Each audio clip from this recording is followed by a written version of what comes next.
Poor old Filthy. Gonna get hanged just for getting us off. Yeah. Still, we're all right, so sod him. Yeah.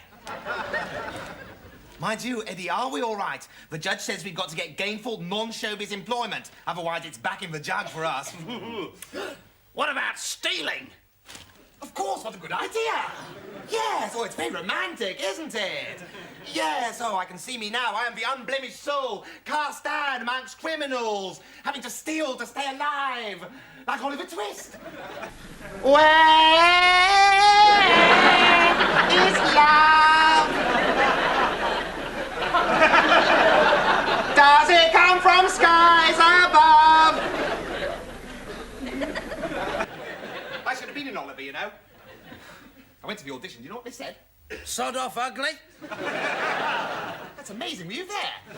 Anyway, Ollie Twisto didn't do so badly from his life of crime. No, thank you very much. No, sirree, Bob, he certainly did not. After a brief spell of pickpocketing, a rich, kindly old gentleman discovered that he was the illegitimate child of his dead daughter and really a member of the middle class. So he saved him. Hey, Eddie, maybe the same thing will happen to us. Yeah, maybe. Well, the chances are sort of vaguely against it, really, aren't they? No, it's all in the book. Why, Doctor, Mr. Brownlow will say in his gruff but kindly voice. Know ye not these two little urchins, Eddie and Richie? Study yonder portrait of my dead daughter. Surely you'll vouchsafe that their faces are just like Fanny's. Speak for yourself. Now, Ollie started in the workhouse, so what we must do is throw ourselves on the mercy of the state. But Richie, the state has no mercy. They enjoy watching people starve to death. It's called monetarism. Oh, yes. Let's cut straight to the pickpocketing. Of course, yes. That's it. I've been entirely miscasting myself. The artful dodger. That's the part for me. Wandering around the town, whipping fine silk hankies out the pockets of fops and beaux as they parade about the place. Right, let's practice. You try and get my wallet out of my back pocket without me noticing. All right, Skip. Shouldn't be too difficult. You got hit by a bus last week and you didn't notice, did you? Yeah, well, I had a lot on my mind. Well, you would do with a bus on your head, wouldn't you? Brilliant joke, Richie. Wasn't a bad one, was it? That was rather good. Right, let's start. Are you ready? Yes. Right. In this world, one thing counts in the base larger. At least I want praise. Yeah, I've got the pick. Got the pick the pocket. Oh, God, stand still, you wriggly little lizard, while I pick your pocket. Richie, I don't wish to appear picky, but isn't screaming, stand still while I pick your pocket at your prospective victim going to rather give the game away? Well, I don't believe it. All prospective pickpocket victims pod them down the place, wiggling their bottoms like they've got to whip it down the pants. All right, we'll make it a bit easier for you. Now, this is a bit more like it. Right, here goes.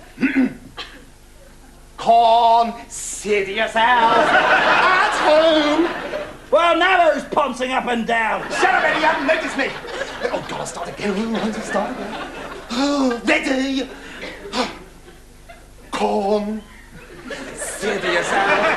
Ah, mate. Ooh, a bottom. I've noticed you know. Shut up, Eddie, I'm being inconspicuous. And it is this very attitude, in my humble opinion, which explains why the colourful figure of the Dickensian pickpocket faded from the London scene. They seem to suffer from the fatal delusion that wearing an outsized top hat, singing Consider Yourself and bouncing up and down eyeing old gentlemen's bums would lead to a successful career in crime. Eddie, could we please just get on with the play? Who knows who's watching? Mrs. Thatcher's probably watching. She's a Wonder Woman workaholic who needs no sleep and does a 36-hour day. Well, she needs 36 hours a day to screw things up the way she does. Edward, could we please just get on with the play? All right, bums out and let's go for it. Right. Oh, my. What an interesting shoppy window. I think I shall just stare into it motionlessly for a while longer. Complete? Yes, we. Here goes. After some consideration, we can say, consider yourself. One of us.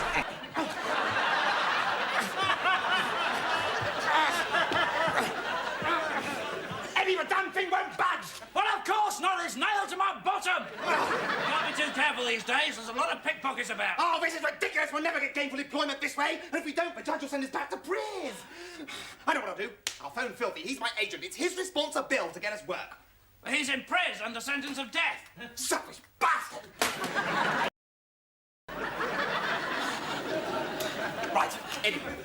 This is the plan. I'll keep him talking, you sneak inside, plant Thatch in his bed, spread the Russian stuff around a bit, and get the pics. Right. While we're at it, why don't we go the whole way and bung in a goat or an underage chicken or something like that? Edward, would you please keep the diseased flushings of your leprous mind to yourself? We are British journos. Good Lord, I hope we have some moral code. Now shut up and let's get on with framing Midge. I'll deal with the butler first. Hey, maybe it'll be a maid. Midge is, after all, a feminist, so he's bound to be an equal opportunities employer. Hey, maybe we'll be on for a bit of sex. Yeah. Bound to happen. Hello, my dear. Goodness, but you're attractive. Get a load of this. Shut up! Shut up! All right, so it's Midge. You're... Don't you behave like a bunch of mindless sycophants?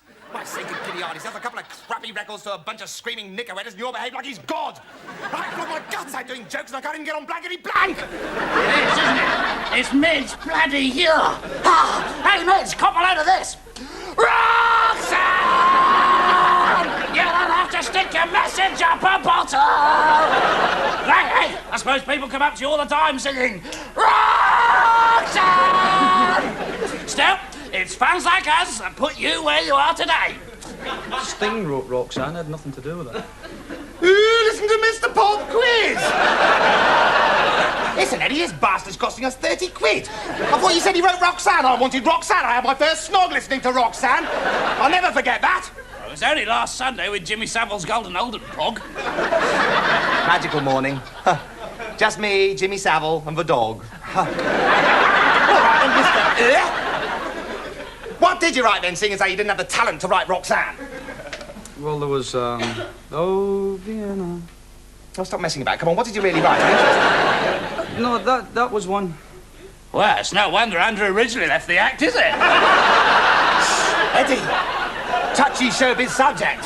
Andrew originally is, after all, on the dole because of this bloke here. Well, it's difficult to keep six-leggy models on the money Thatch gives you. Right, sorry, Mr.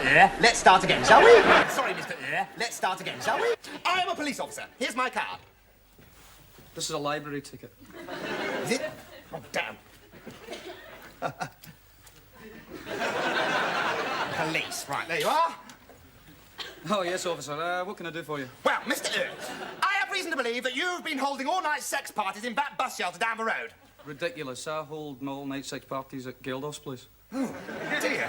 What's it like? Well, Nevertheless, I must ask you to accompany me down the road.